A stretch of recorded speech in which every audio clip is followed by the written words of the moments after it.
At 4 a.m., my stepbrother jammed a screwdriver into my shoulder. I felt the heat of blood spreading while my parents laughed. Oh, stop being so dramatic. Shaking, I managed to send an SOS before the world faded to black. What happened afterward left the courtroom frozen.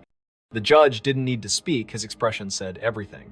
From the outside, we looked like the kind of family people envy. White picket fence, trimmed hedges, smiling faces in every Christmas card. My stepmother Jennifer made sure of it. She believed peace meant pretending that silence was love. That image was everything. My father David, he just played along. And my stepsister Jessica, her golden girl, was the center of that carefully staged picture. She worked in PR, public relations. It was the perfect job for her, all flash and no substance. I was the opposite. I'm a supply chain risk analyst. I coordinate secure logistics for FEMA and several Department of Defense contractors. To them, my job was just boring. They thought I ordered boxes and looked at maps. They had no idea I managed high-risk supply chains for disaster relief. They didn't know what it felt like to hold the weight of an entire city's medical supply chain in your hands. I was the quiet one, the serious one, the background noise in their perfect picture. The dynamic was never clearer than at family dinners. I remember one just a few months before everything fell apart. Jessica waltzed in half an hour late, holding up her phone. "Oh my God, you guys," she announced. "That campaign I launched, it just went viral." My father David beamed like she'd just cured cancer. "That's my girl. Knew you had it in you." Jennifer clapped her hands. "Champagne," she declared. "We have to celebrate." They toasted her. Everyone laughed. Everyone but me. I was just sitting there cutting my chicken. Later during a lull, I mentioned I'd finally passed my CISB exam. It's a high-level cybersecurity certification, one that only a handful of analysts pass on the first try. I'd been studying for 6 months. My father nodded his eyes, still on Jessica. "That's great, son. Good for you." Then Jennifer reached over and patted my hand. Her smile never reached her eyes. "That's so nice, honey," she said. "You just stick with that little office job of yours. It's safe." Safe. I looked at her, at my father, at Jessica, who was busy texting under the table, and I realized they didn't just not understand my world, they had no interest in trying. In a family that values image over worth, real competence isn't celebrated, it's seen as a threat, or worse, just boring. My job required precision. Jessica's job required performance. They could only understand and reward what they could see. My quiet competence was invisible to them. And in that house, what was invisible simply didn't exist. I learned a long time ago to stop correcting them. When you grow up as the extra piece in someone else's puzzle, you become fluent in silence. You learn how to make yourself smaller, how to nod at the right times, how to swallow your words before they turn into trouble. I just said, "You're right, it's safe," and I went back to my chicken. But I knew even then that this couldn't last. Peace without truth isn't peace. It's paralysis. It happened at my stepmother's birthday party. The house was loud, wine bad, music, fake laughter. I wasn't celebrating, I was on call. My team was monitoring an emergency shipment of medical supplies. A super typhoon had just hit the Philippines and we were rerouting everything. High stress, zero margin for error kind of work. I was in my home office staring at a secure logistics map. My mistake was getting coffee. I left my office for maybe 2 minutes. My secure laptop was unlocked. I heard a giggle. It was coming from my office. I walked back and my blood went cold. Jessica was in my chair. Her friends were crowded around her, looking at my monitor. She had her phone up, taking a picture of my screen. The screen showing the active classified logistics map. "Look," she slurred, laughing to her friends. "This is what Ryan does. He plays spy game all day." And before I could move, she typed something and hit post. She posted it to her Instagram story. I saw the caption pop up just as her friends started laughing. "My brother thinks he's James Bond, lol," with a little spy emoji. And then the hashtag boring job. The air left my lungs. I didn't yell, I didn't rush. My voice came out low, colder than I meant it to. "Jessica," she jumped, startled.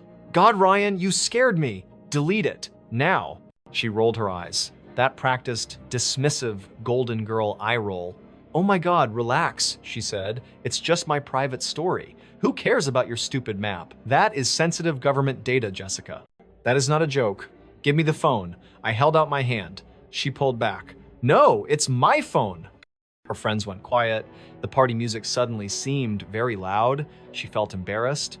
And when Jessica feels embarrassed, she attacks. "You're always like this," she yelled, her voice cracking. "You always have to ruin everything. You're just so dramatic." That word, dramatic. My father David appeared in the doorway. He saw Jessica's face flushed and angry. He saw my hand still out. He didn't ask what happened. He never did. "Ryan, what's going on? You're upsetting your sister." She posted secure information online. "Dad, I need her to delete it." Jessica started to cry. The fake on-demand tears. "I just took a picture. It was a joke. He's scaring me." My father's face hardened. He looked at me, disappointed. "Ryan, that's enough. Apologize to your sister." "You're making a scene. I will not apologize.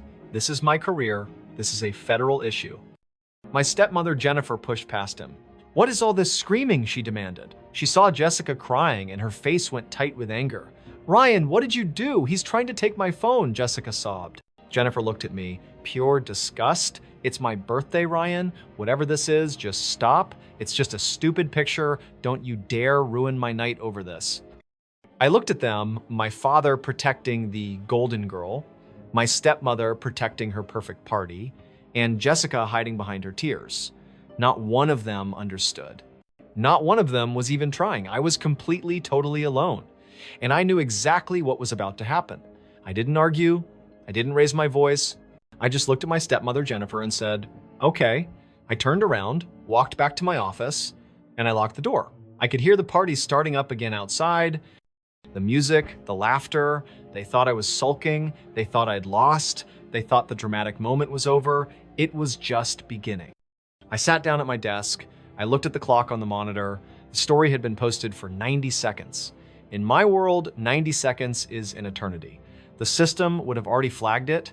The automated crawlers would have captured the image, tagged the data, and opened an incident file before I even re-entered the room. It was already too late. I stared at the locked door. They had put me in a no-win scenario. Option 1, I say nothing. I try to cover it up, pretend it didn't happen. The breach is discovered later, and I'm implicated in the cover-up. I lose my clearance, I lose my career, I face criminal charges, all to protect Jessica's feelings and Jennifer's party. Option 2, I report the truth. I follow protocol. I activate the self-report mechanism, which is designed for exactly this kind of situation. I save my career, but I am immediately branded a traitor by my own family. It wasn't really a choice. When you are forced to choose between your integrity and someone else's approval, you always choose integrity. It's the only asset no one can take from you. My hand was steady. I picked up my secure line, the one they didn't even know existed. I didn't call my boss. I didn't call my father. I called the 24/7 internal security hotline. A calm, neutral voice answered on the first ring. "Security." I kept my own voice just as flat, just as methodical. "This is analyst Ryan ID 774A. I am activating a self-report protocol for a level 2 security breach. Sensitive data has been compromised and publicly posted by a third-party civilian."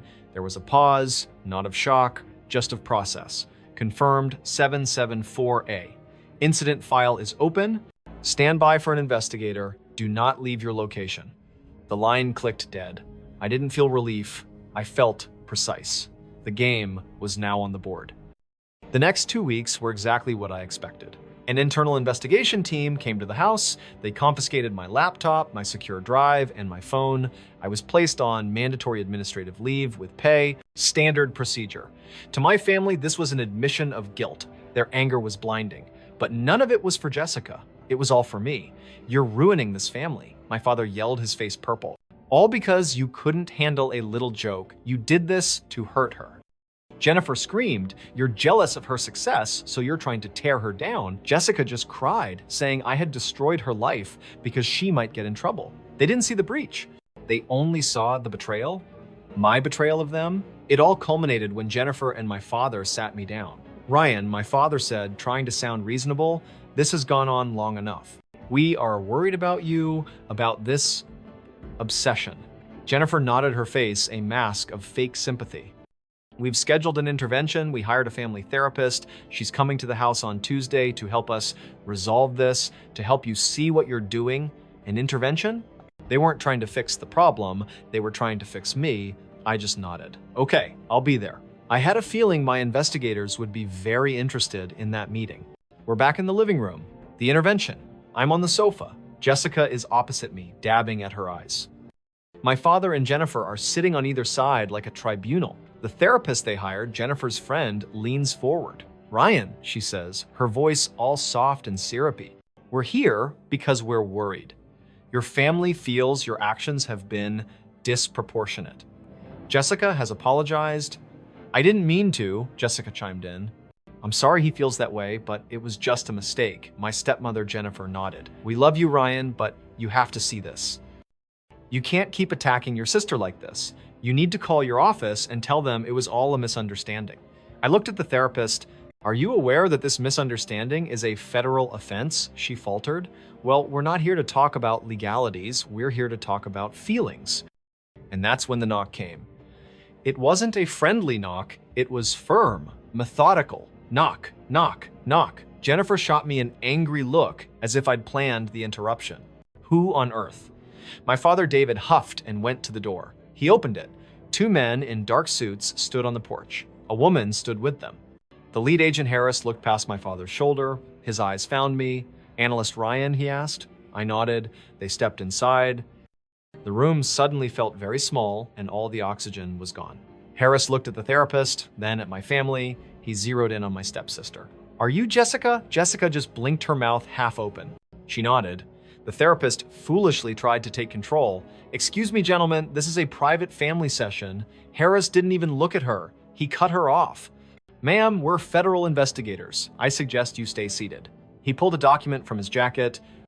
"We have a warrant," he said, his voice cutting through the silence, "for the seizure of all electronic devices belonging to Jessica in connection with an active investigation into the unauthorized disclosure of sensitive government information."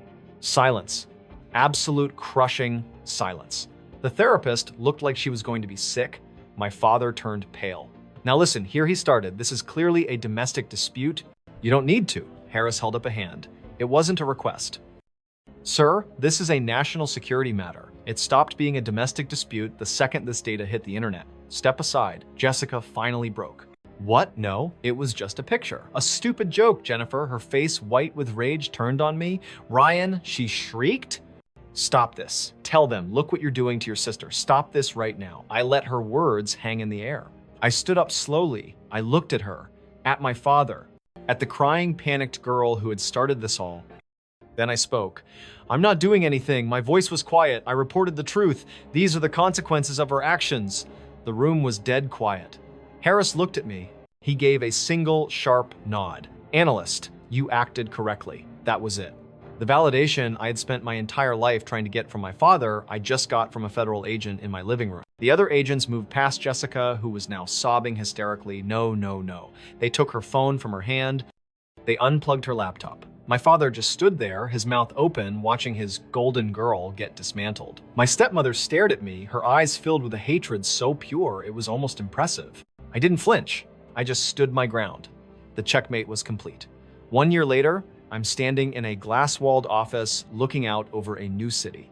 The plaque on my door doesn't just say analyst, it says Ryan Team Lead Risk Analysis. My security clearance was fully reinstated after the investigation. In fact, activating the self-report protocol was seen as a sign of high integrity. They didn't just clear me, they promoted me. The fallout for Jessica was predictable. Because I testified that her actions were born from profound stupidity, not malice, she avoided prison time.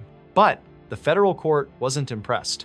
She was convicted of disclosing sensitive government information. She was fined $250,000, and she received 5 years of federal probation. Her PR career, built on image and reputation, was over. Financially, she was ruined.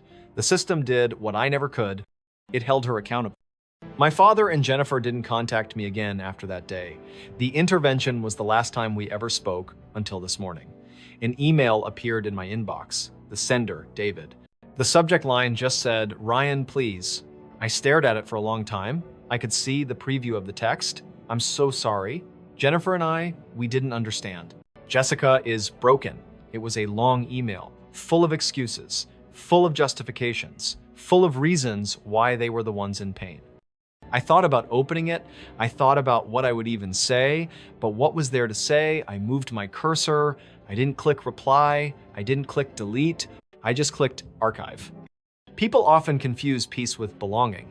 I spent my entire life trying to belong to a family that never really saw me, and the price of that belonging was my silence. It was accepting their narrative, making myself smaller so they could feel comfortable. True peace has a different price. It costs you those toxic connections. It demands truth.